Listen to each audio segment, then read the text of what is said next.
오늘 우리에게 주시는 하나님의 말씀은 신약성경 마태복음 1장 18절로 25절 말씀입니다. 마태복음 1장 18절로 25절 말씀입니다.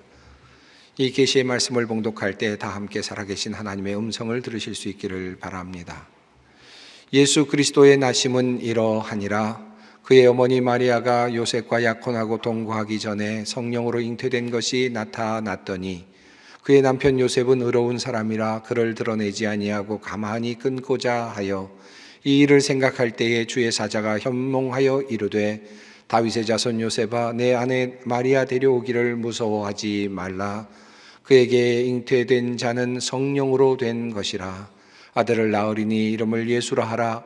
이는 그가 자기 백성을 그들의 죄에서 구원할 자이심이라 하니라.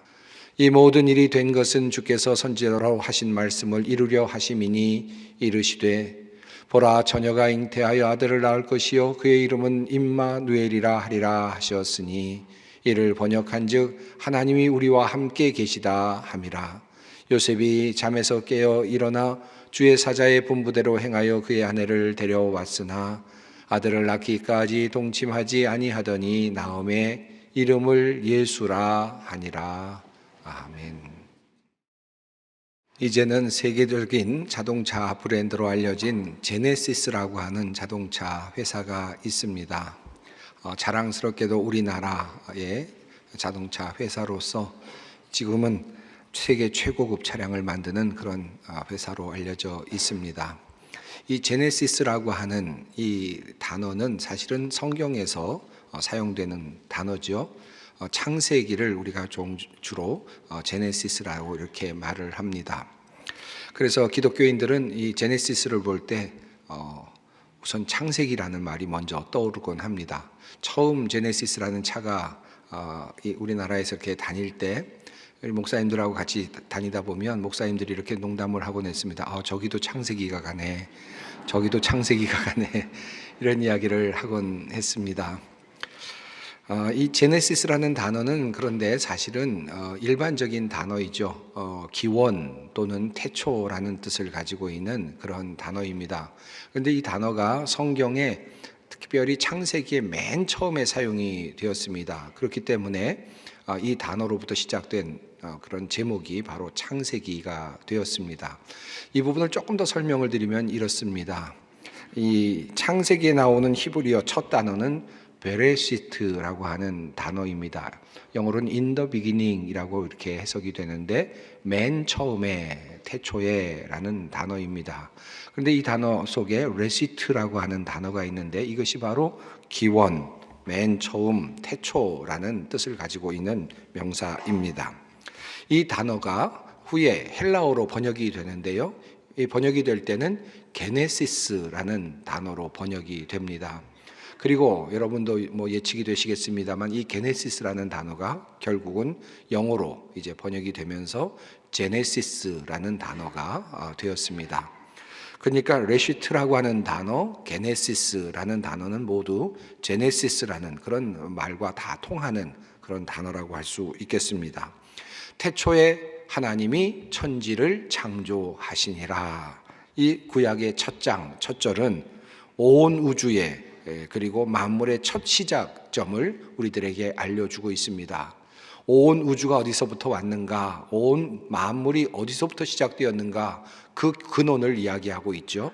그리고 그 근원이 바로 하나님으로부터 왔다라는 사실을 선언하고 있습니다. 여기까지는 아마도 대부분의 우리 성도님들이 잘 알고 계시리라 생각합니다. 그런데 제가 이제부터 말씀드리는 부분은 아마 잘 모르시는 분들이 꽤 많이 계시리라고 생각합니다. 구약 성경이 제네시스로부터 시작이 된다면 신약 성경은 어떨까요? 신약 성경인 마태복음 1장 1절 여러분 어떻게 시작할까요? 아브라함과 다윗의 자손 예수 그리스도의 태초라. 오늘 제가 예수 그리스도의 태초라라고 이렇게 번역을 했습니다. 아니 예수 그리스도의 계보라고 번역이 되지 않았나요? 이렇게 말씀을 하시는 분들이 있겠죠. 사실 그렇습니다. 개역 개정 성경, 우리 한글 성경은 예수 그리스도의 계보라고 이렇게 번역이 되어 있습니다. 이것은 옳은 번역이고 또 적절한 번역이기도 합니다. 틀린 번역은 아닙니다.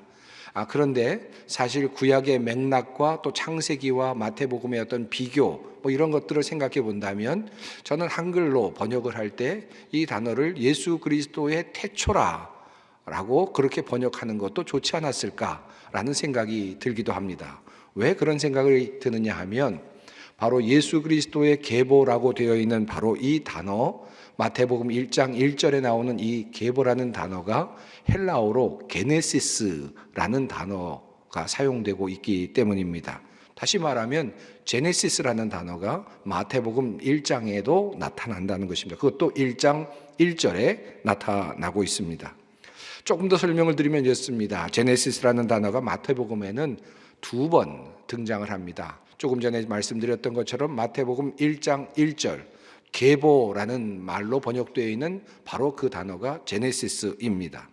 그리고 또 한 곳이 있는데 오늘 본문 말씀 바로 1장 18절 말씀입니다. 예수 그리스도의 나심은 이러하니라. 여기에도 어떤 시초 제네시스는 안 보이지만 사실 한글로 번역되어 있는 나심은이라는 이 표현이 제네시스입니다. 그래서 이 말을 조금 다르게 말하면 예수 그리스도의 태초 기원은 이러하니라 라는 말로 그렇게 바꿀 수가 있습니다. 여기에 제네시스라는 말이 게네시스라는 헬라어가 사용되고 있기 때문입니다. 자, 그러니까 영어로 제네시스에 해당되는 단어가 창세기 1장 1절에 나오고 있고 또 마태복음 1장 1절에도 나오고 있다고 할 수 있습니다. 흥미로운 그런 내용입니다. 사실 번역으로 본다면 잘 보이지 않는 그런 내용입니다. 특별히 한글 성경으로는 잘 와닿지가 않지만 원어로 보게 된다면 꽤나 실감나게 느껴질 만한 그런 내용이기도 합니다. 자, 우선 창세기 내용을 한번 생각을 해봅시다.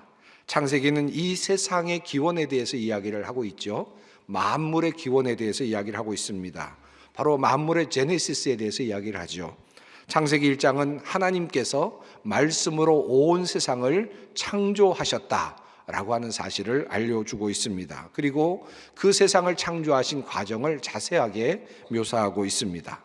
빛을 만드시고 궁창을 만드시고 또 물을 나누시고 땅과 바다를 만드시고 하늘의 궁창을 만드시고 그곳에 해와 달과 별들을 만드시고 또 하늘의 새와 땅의 모든 짐승들을 만드시고 그리고 마지막 날 하나님께서는 남자와 여자를 만드셨다라고 하는 내용이 창세기 1장이 말하고 있는 온 세상의 기원, 바로 제네시스입니다. 창조의 마지막 작품이 바로 사람으로 되어 있습니다. 그런데 어떻게 되었습니까? 결국 그렇게 마지막으로 만들었던 그 인간 아담과 하와가 결국은 하나님께 범죄함으로 모든 피조 세계가 결국은 그 죄에 물들게 되는 그와 같은 참으로 안타까운 일들이 일어났음을 창세기 3장이 우리에게 보여주고 있습니다. 자, 이에 비하여 마태복음은 어떤 기원에 대해서 이야기를 하고 있을까요? 또 다른 기원에 대해서 이야기를 합니다. 그런데 그 첫째가 사람으로 시작이 됩니다. 그 사람의 이름은 바로 예수 그리스도라고 하는 사람입니다. 창세기의 마지막에 사람이 있었다면 이제 새롭게 창조되는 마태복음의 새로운 시작에는 사람이 먼저 등장을 합니다. 그리고 그 사람의 이름이 바로 예수 그리스도이시죠. 바로 이 예수 그리스도라고 하는 이 말이 나오는데 여기에서 요한복음은 이 예수 그리스도의 오심을 빛이라고 설명을 하고 있습니다. 참 빛이라고 그렇게 말씀하시죠. 참 빛이 세상에 왔다라고 말합니다. 그 빛이 비치되 어두움이 깨닫지 못했다라고 이야기를 하죠. 마치 창세기의 이야기와 연결이 되는 듯 보입니다. 창세기에서 제일 처음에 빛이 있으라 하셨던 것처럼 우리 주님께서 이 땅에 예수 그리스도의 이름으로 오셨는데 그분이 바로 참 빛이다라고 성경은 또 신약 성경에서 증언하고 있습니다. 자, 여기에서 흥미로운 단어 한 가지가 또 나오는데 바로 이에수스라고 하는 단어입니다. 그리고 예수스, 요수아, 여호수아라고 하는 그런 뜻으로 히브리어 단어로 불리는 단어인데 이것이 헬라어로 바뀌면서 이에수스라는 단어로 바뀌었습니다. 그러니까 이 헬라어는 그 본래 그 유대교가 사용하는 그런 그 히브리어로는 바로 구원자라고 하는 뜻을 가지고 있다고 할 수 있습니다. 이에수스는 구원자라는 뜻을 가지고 있고 그리스도라고 하는 단어는 바로 메시아라고 하는 뜻을 가지고 있습니다.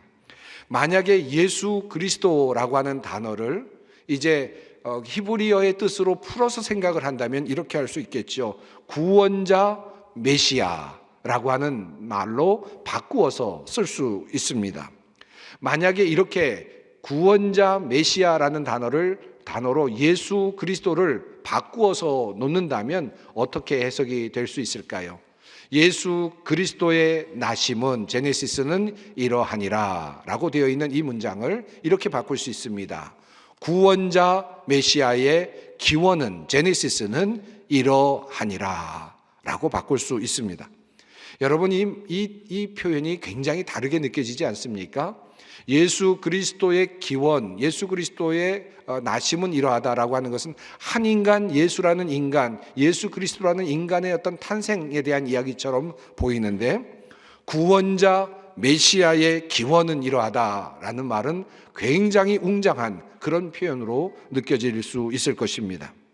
아마도 마태는 구약을 잘 알고 있는 유대인들에게 아주 재치 있게 그러면서도 놀랍도록 명료하게 이야기를 지금 걸고 있다고 할 수 있겠습니다.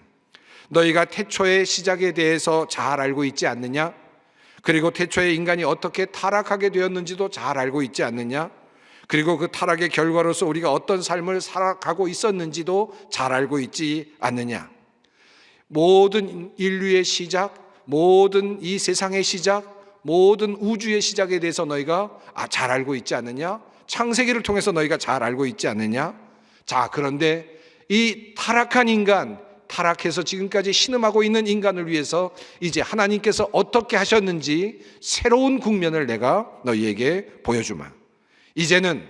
이제 우리의 구원자이신 그리고 메시아이신 그 기원에 대해서 이야기를 하겠다라고 말하고 있는 것입니다. 이제부터 내가 말하는 것은 메시아가 구원자가 어떻게 오게 되었는지에 대한 것이다 라는 이야기를 말하고 있는 것입니다. 마태복음은 이런 새로운 국면으로 우리를 초대하고 있습니다. 이제 우리에게 구원자는 어떻게 오게 되었는가, 메시아는 어떻게 오게 되었는가 라고 하는 이야기를 하고 있는 것입니다. 그러니까 창세기와 마태복음을 비교해 보면 이렇게 해석할 수 있습니다. 창세기는 온 세상의 기원 그리고 온 우주의 기원에 대해 이야기하고 있다면 마태복음은 인류의 구원자의 기원, 메시아의 기원에 대해서 이야기하고 있는 것입니다. 자, 이런 관점에서 마태복음의 내용을 조금 더 깊이 살펴보도록 하겠습니다. 특별히 1장 부분을 살펴보십시다. 우선 마태복음 1장은 메시아의 기원에 대해서 매우 흥미로우면서도 논쟁적인 관점을 우리들에게 한 가지를 알려주고 있습니다. 이 이야기는 크게 두 개의 큰 단락으로 구성되어 있습니다. 1장 1절부터 17절까지가 한 단락이고 오늘 읽은 본문 말씀인 18절부터 25절까지가 또 다른 단락입니다. 첫 번째 단락은 이렇게 시작이 됩니다. 아브라함이 이삭을 낳고 이삭은 야곱을 낳고 야곱은 유다와 그의 형제들을 낳고, 여러분이 아시는 것처럼 아브라함의 족보가 그려지고 있습니다. 이후에는 누가 누구를 낳았다 계속 낳고가 이어지는 본문입니다. 이렇게 17절까지 이어지고 있습니다.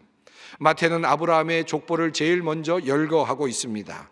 그리고 이 아브라함의 족보로부터 예수 그리스도 메시아, 바로 구원자가 오게 되었다라는 사실을 우리에게 알려주려는 듯 보입니다. 이 이름 중에는 이새라는 이름이 등장하고 다윗이라는 이름이 등장하고 솔로몬이 등장합니다. 그리고 이어져 내려오면서 결국은 마리아의 남편이 될 요셉에게까지 그 이름이 이어져 내려옵니다.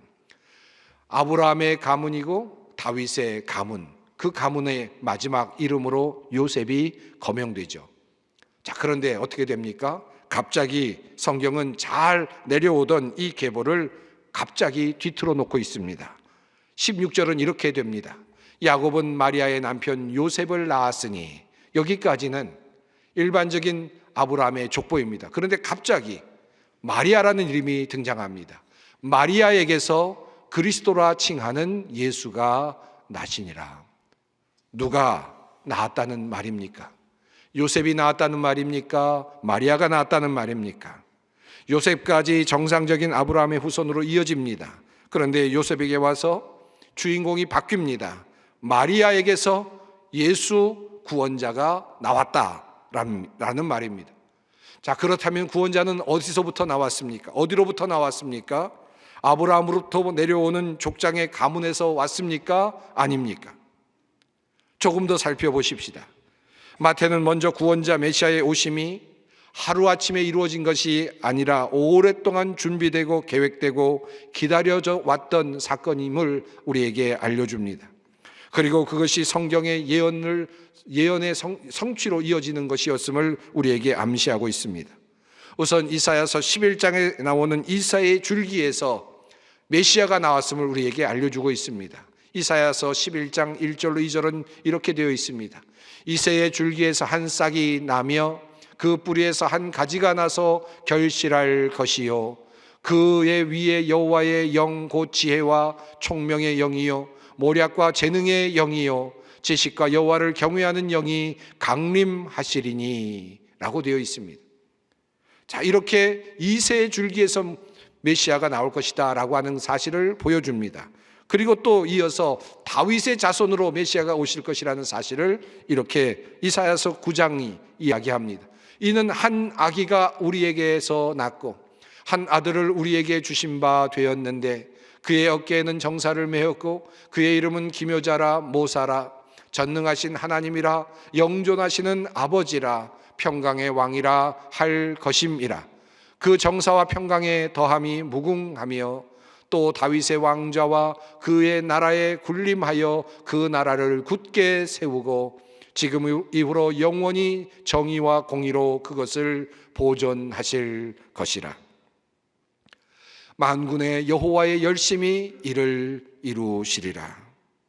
마태복음 1장 1절로 17절의 내용은 하나님께서 긴 시간 동안 우리에게 메시아를 보내시기 위하여 준비하셨으며 또한 오랫동안 때를 기다려 오셨음을 암시합니다. 그리고 마침내 이제 이새의 줄기를 통하여 다윗의 가문을 통하여 그리고 이제 요셉을 통하여 이 땅에 메시아가 탄생하게 되었음을 우리에게 알려줍니다. 그런데 한 가지 문제가 보입니다.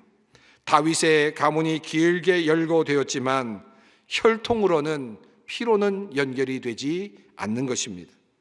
요셉이라는 이름까지 연결이 되지만 실상 요셉의 씨앗으로부터 태어난 존재는 메시아가 아닙니다. 요셉으로부터 메시아가 태어나지 않습니다. 도리어 마태복음 1장 18절은 구체적으로 이 비밀을 이렇게 설명합니다. 예수 그리스도의 나심은 이러하니라. 그의 어머니 마리아가 요셉과 약혼하고 동거하기 전에 성령으로 잉태된 것이 나타났더니 라고 그렇게 설명하고 있습니다. 놀라운 반전이 아닐 수 없습니다.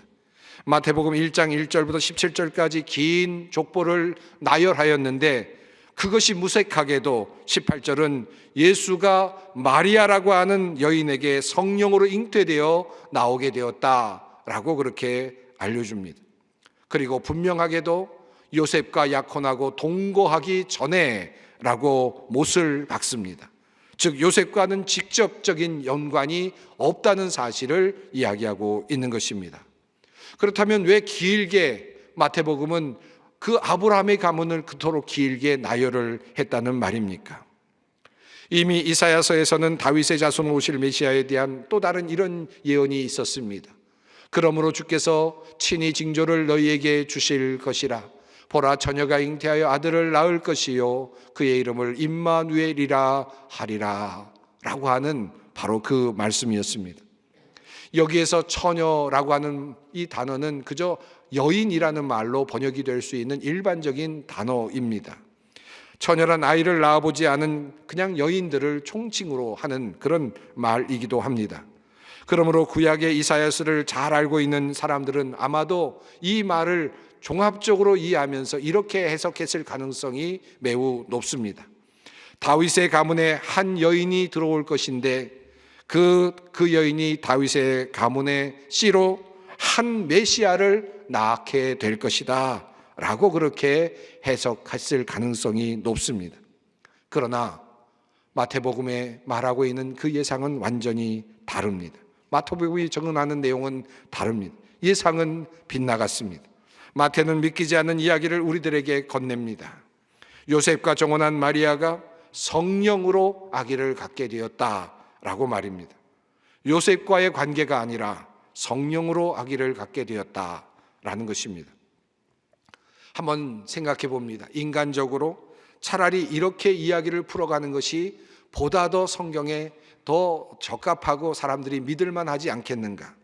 성경에 이미 예언된 것처럼 이새의 뿌리에서 다윗의 자손 중에서 한 아이가 태어나게 될 것이다.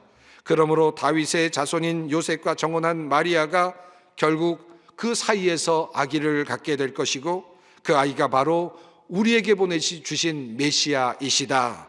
우리에게 메시아 예수 그리스도는 이렇게 우리들에게 보내졌다라고 말하면 우리가 더 믿기도 쉽지 않겠습니까? 충분히 납득이 갈 수도 있지 않겠습니까? 예언도 잘 성취된 것이 되고 인간적으로도 납득이 갈 수 있습니다. 그런데 왜 마태는 성령을 통한 동정녀 마리아의 몸에서 태어나는 예수를 우리에게 그렇게 이야기하고 있을까요?